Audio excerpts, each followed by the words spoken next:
Hello and welcome back. We're going to continue our discussion with storage classes, and last time we were talking about the storage duration and we said that most variables are automatic variables by default, which means that they are created only when they are needed and destroyed after they are not needed. And the reason for this is that it allows us to conserve and save memory, because if we keep creating variables without much thought, and we keep them stored in memory as well, then we can run out of memory very quickly. So let's continue with our discussion, and we were talking about the static storage class.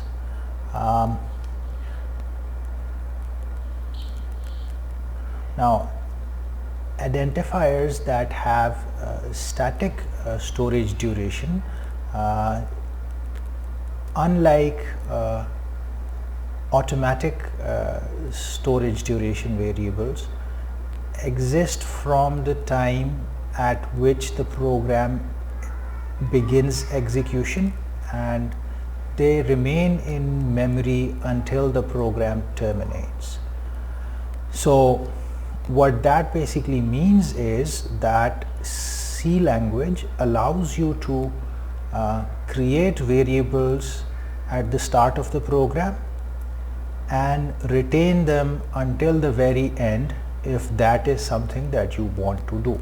Now, this is something that does not happen on its own by default, but you can do it if you want to, and this is generally assigned or accomplished by using the static storage duration. Now, static storage duration generally can be assigned to identifiers using keywords such as extern and static, and we will talk about these in a little bit more detail later. Now, I said last time that an identifier can be either a variable or it can be a function. Now, if you're talking about static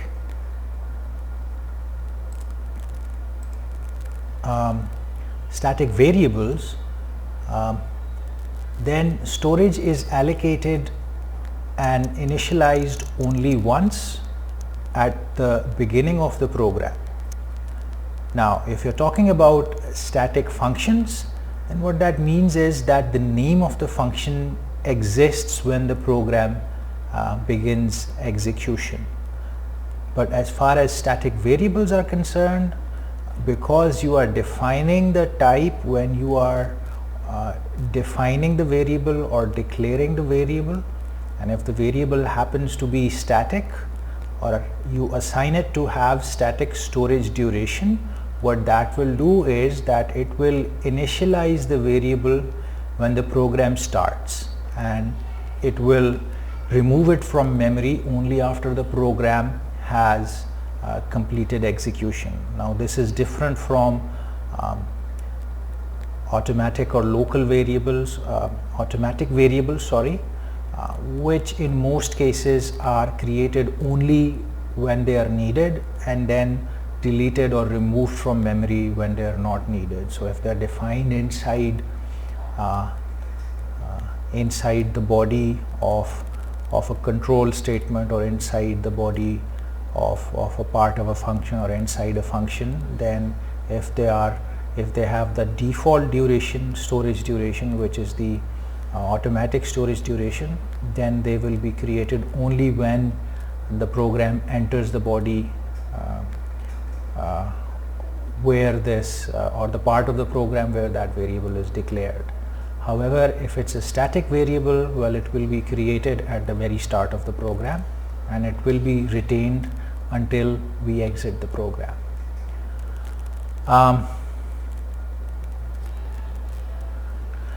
But one thing that you want to note, however, is that even though the variables and the function names exist at the start of the execution, this does not imply that these identifiers can be accessed anywhere in the program, right?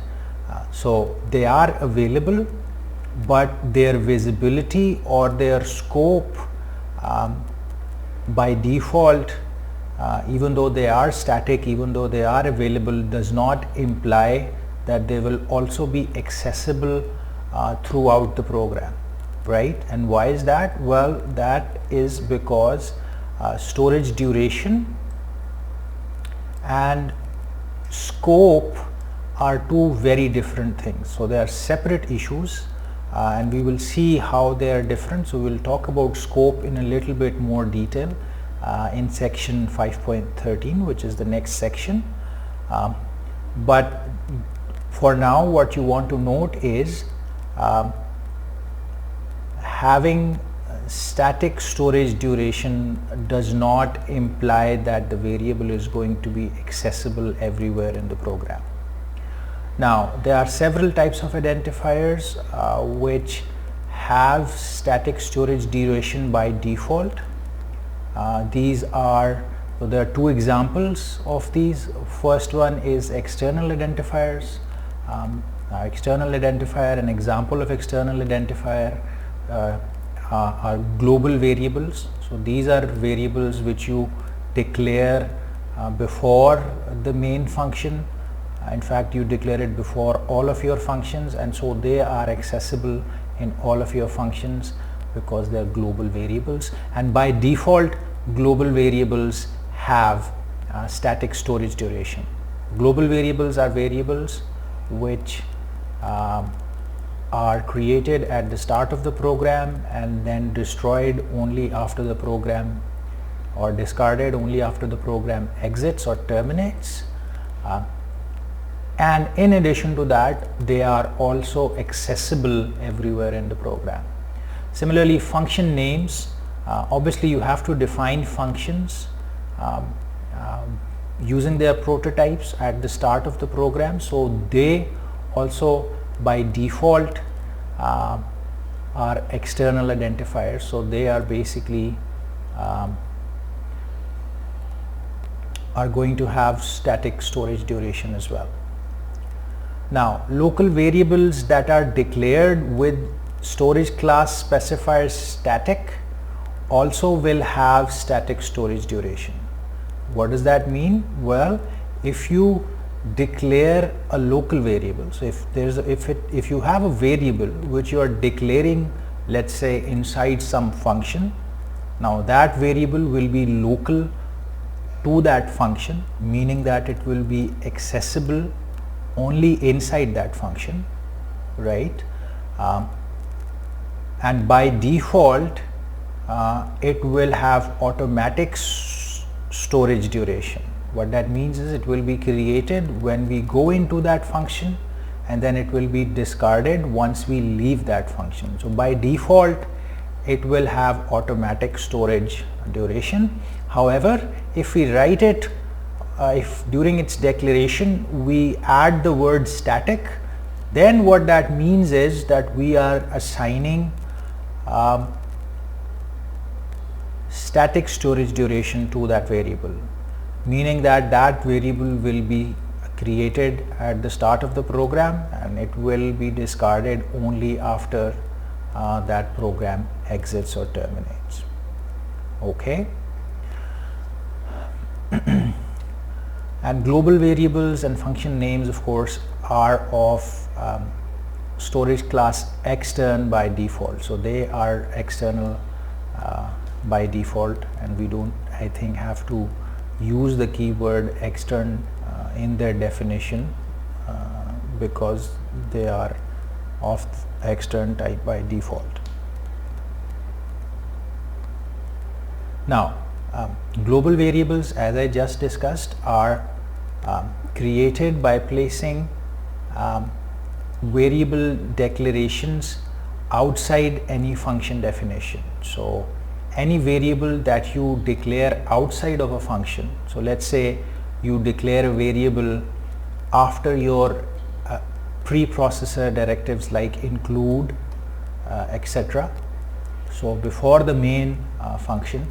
Now those variables, if you define those outside of the main function, they will be accessible in the main function, and they will also be accessible in all functions that follow the main function. And as far as their storage duration is concerned, I've already told you their storage duration is going to be static by default, meaning that they will be discarded only after the program exits or terminates.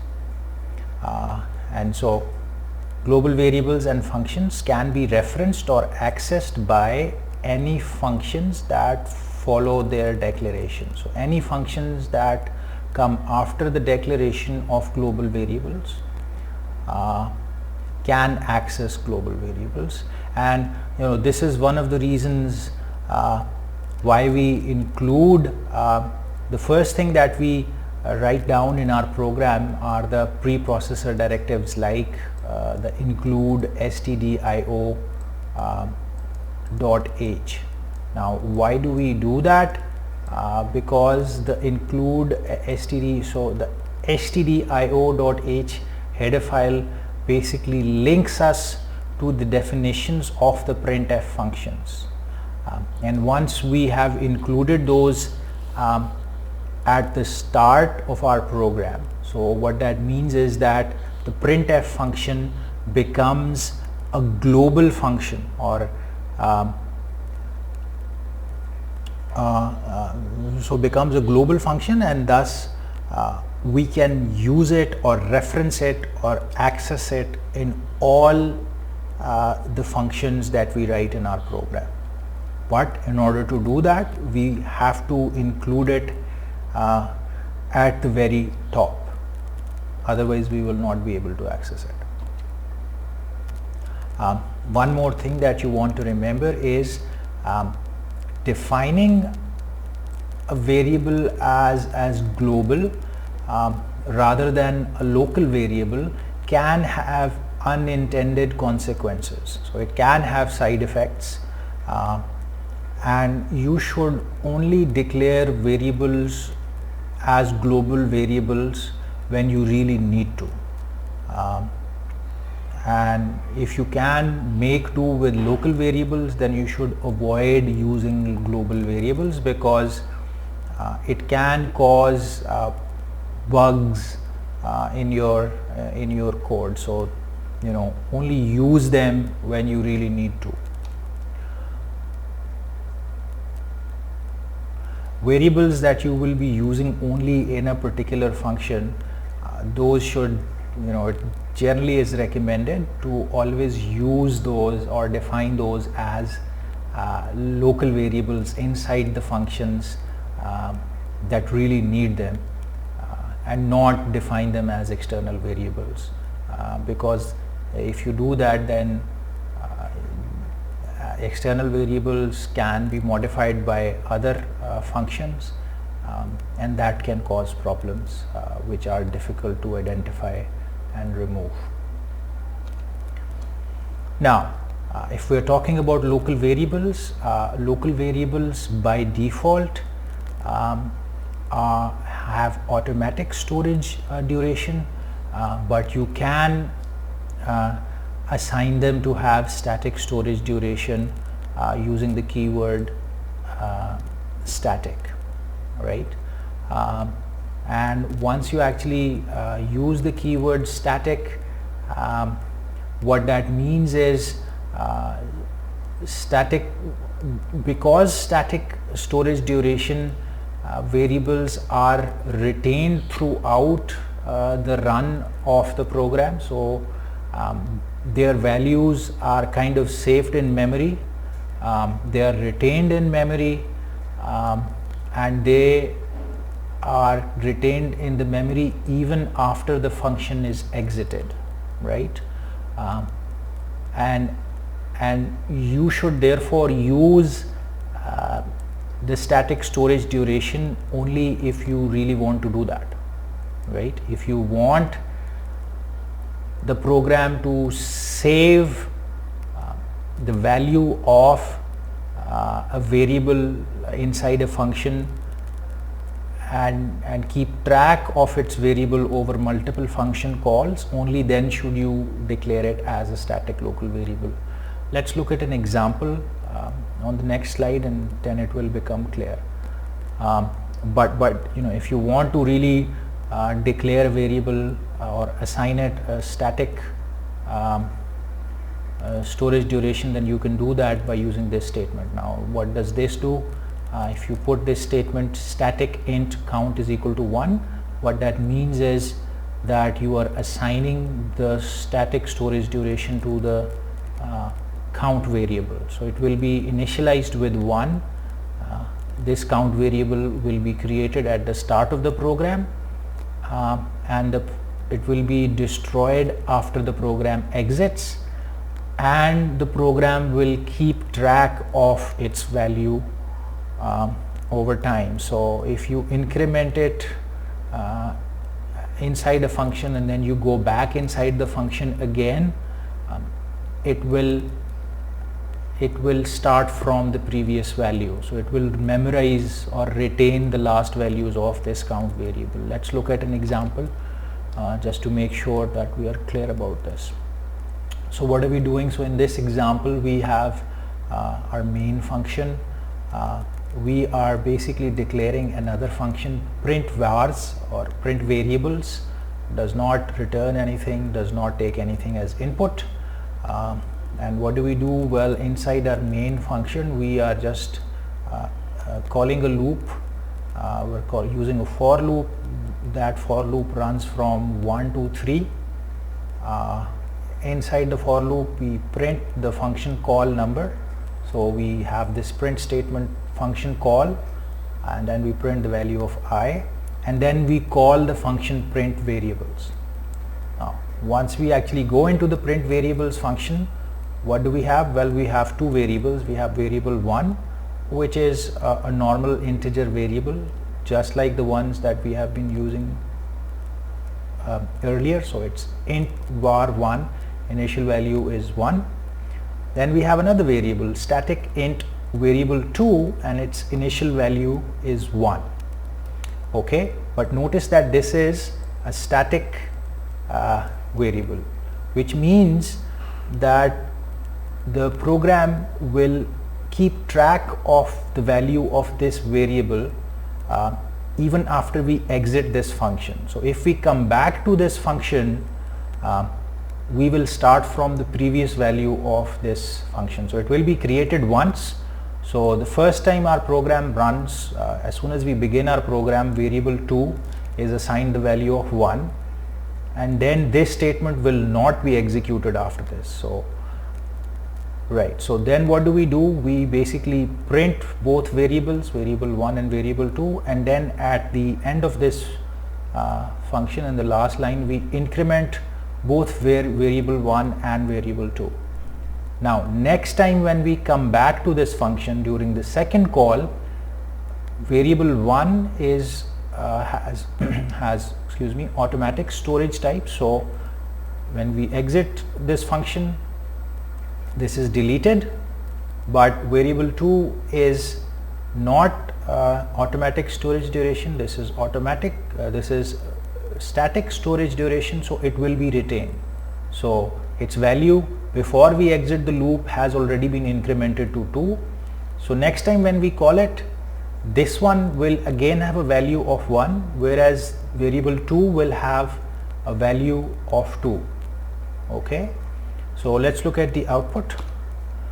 And so you see that function 1 call 1. So function call 1. So the first time we run the loop, variable 1 is 1, variable 2 is also 1. Second time we call the function, variable 1 is again 1, however variable 2 is 2.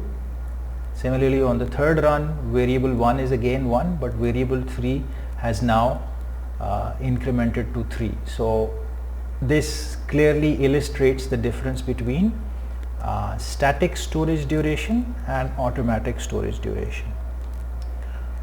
Okay.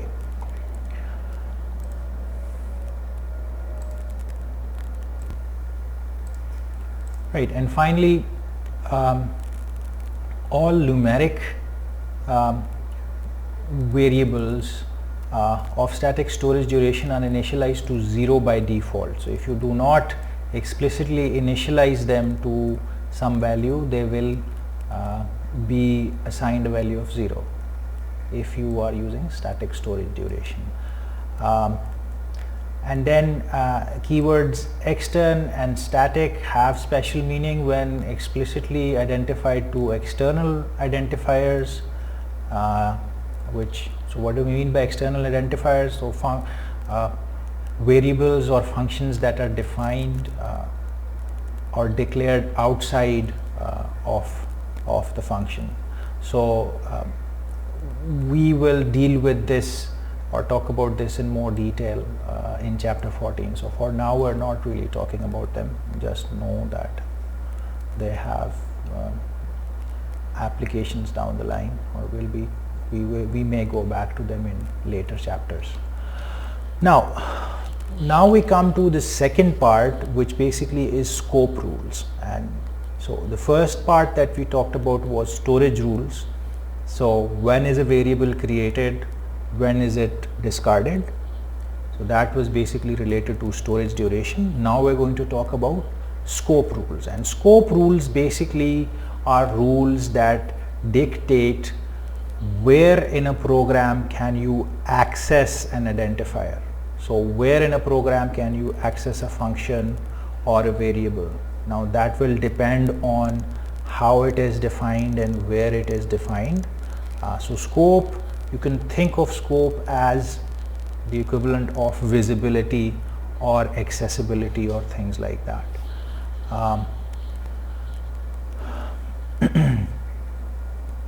So an example is when we define a local variable in a block, it can be referenced only inside its definition. So if we declare a variable inside some curly braces without using any words like static and stuff, it can generally be accessed only inside that block.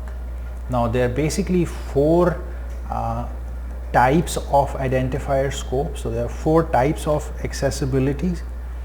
First one is the function scope, then you have the file scope, block scope, and function prototype scope. So we will talk about these one by one. Now labels, and which are basically identifiers that are followed by a colon. For example, this start identifier are the only identifiers with function scope, right? And what do we mean by function scope? Well, labels which have function scope can be used anywhere in the function in which they appear, but they cannot be referenced outside that function body. Labels are also used, so examples of labels or use of labels are basically inside switch statements, such as case labels and go to statements, which are discussed in later chapters. Now why are labels only label identifiers only accessible inside functions? Well, in programming you generally follow this rule of information hiding, right? So what you mean is that you follow the principle of least privilege. So you only give information or provide access to information to only those parts of your program that really need to access it, and the ones that do not need to access your program, you do not give them access to the information. So it's called the principle of least privilege, right? Now an identifier that is declared outside a function has a different type of scope, which is called file scope. Now, what do we mean by file scope? Well, identifier which has file scope is accessible in all functions from the point at which the identifier is declared until the end of the file. So if you declare some variables before the main function at the very top, then that identifier will have file scope and it will be accessible throughout your file by all functions, including the main and the functions that follow the main function. However, if you define it somewhere in the middle, it will be accessible in only the functions that come after it and not in the functions that come before it. Now, global variables, again, these are variables that we generally define at the very top of our program after the preprocessor directives. Function definitions, of course, these also come at the very top after the preprocessor directives. Sorry, not the function definitions, the function prototypes, which basically tell us what the name of the function is and what type of arguments does it take as input and return as output. All of these basically have a file scope. So function prototypes obviously and global variables are basically accessible. These are accessible throughout the program. So global variables, function definitions and function prototypes placed outside a function all have file scope, so they are accessible in all functions that appear after them. Now, if you have an identifier which is defined inside a block, then by default it will have block scope, which means that it will only be accessible inside the block. Now, what do we mean by a block? Well, block is a set of statements that are basically included inside these curly braces. So identifiers which are defined inside these curly braces by default will only be accessible inside these.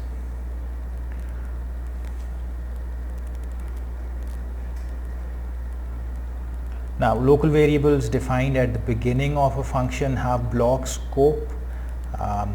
So if you define them at the start of a function block, that means that they are considered local variables by the function and are only accessible inside that function.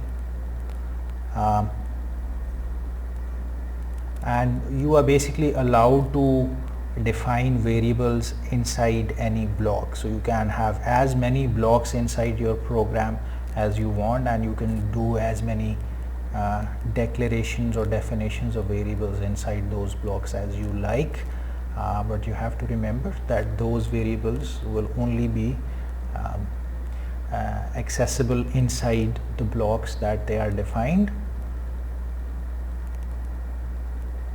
or blocks that are actually nested inside those blocks. So let's say if I define a variable in one block and then I put another block inside that block, and let's say my variable is defined in the external block, then it will be accessible inside this block, because this block is also inside this outer block.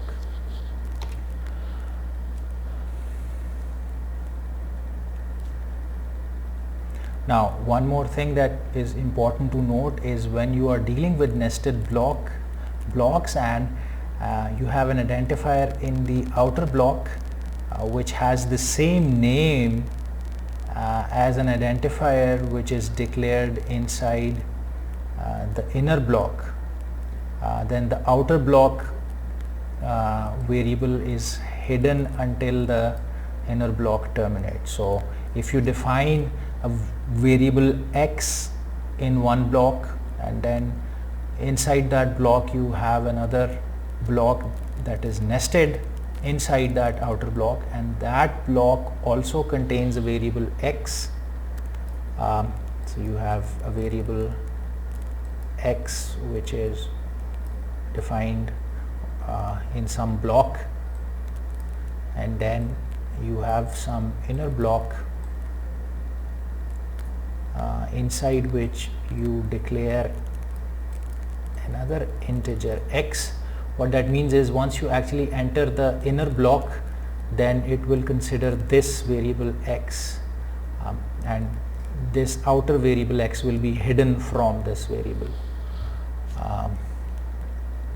which is outside. So and again, local variables declared static will have block scope even though they exist from before the start of the program. So if this is a static variable, it will retain its value, or its value will be memorized throughout the execution of the program, but it will only be accessible inside the block in which it is defined or declared.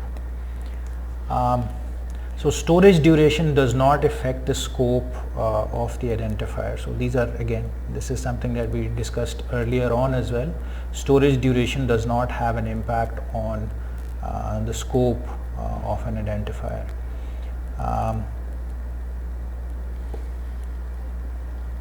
Now the last type of scope that we want to discuss is basically the function prototype scope, which really isn't too important, I think. The function prototype scope basically is the scope that is assigned to identifiers that are used in the parameter list of a function prototype. So whenever you define the function prototype and you're using some identifiers in that definitions, well, those identifiers will have function prototype scope. And what the function prototype score means is that variables or identifiers with function prototype scope will only you can only reference those inside the function prototype. So what that basically implies is that you can reuse variable names in prototypes of different functions. So you can have, let's say, if you have one function prototype which has, where you are using some sort of integer x in the prototype. So this is function 1. Now this x will have function prototype scope, which means that if you are writing another function prototype, let's say function 2, you are allowed to reuse the name of this variable. So in fact, if you remember from function definitions or function prototypes, you don't really have to use this name anyway, because the compiler doesn't really care what it is. It only cares about the type of argument or the type of the parameter. But just so you know, function prototype scope means that this is only visible in this line and not really visible outside, so you can reuse it.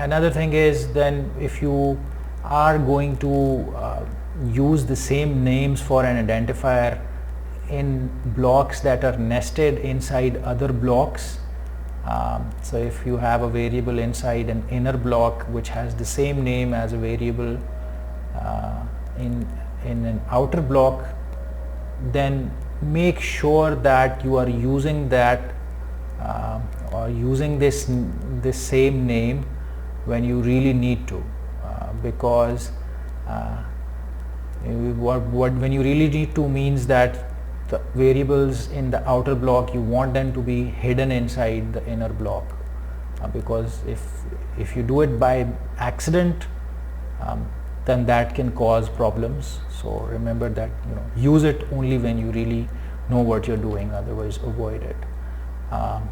And generally, you should avoid variable names that hide names in outer scope. So just like global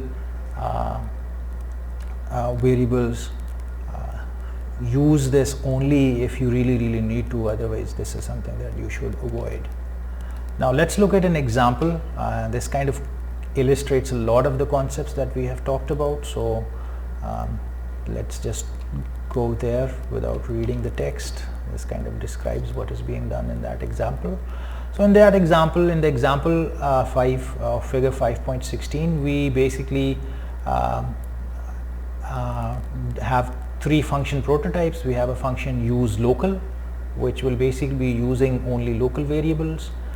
Then we have use static local. So use static will basically have local variables of static storage duration. So in repeated function calls, these variables will retain their values and they will be kind of memorized.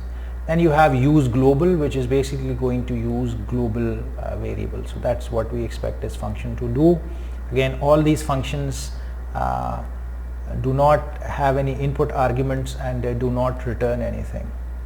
So let's look at the first line. So here we have the global variable int x is equal to 1. So we define a global variable because this is declared before any function definitions. What that means is it will have global scope, it will be visible, it can be referenced inside all functions that follow it. So inside the main, we define a local function of the same name, x. What that means is it will hide x, and it will basically inside the main function you're going to be using this value of x. Then we basically print its value, and then again we add another inner block inside this where we again define the variable x and we assign it a different value, and we'll print it and see what it does, and then we'll again print x. So when we print x inside this body, we will see 7.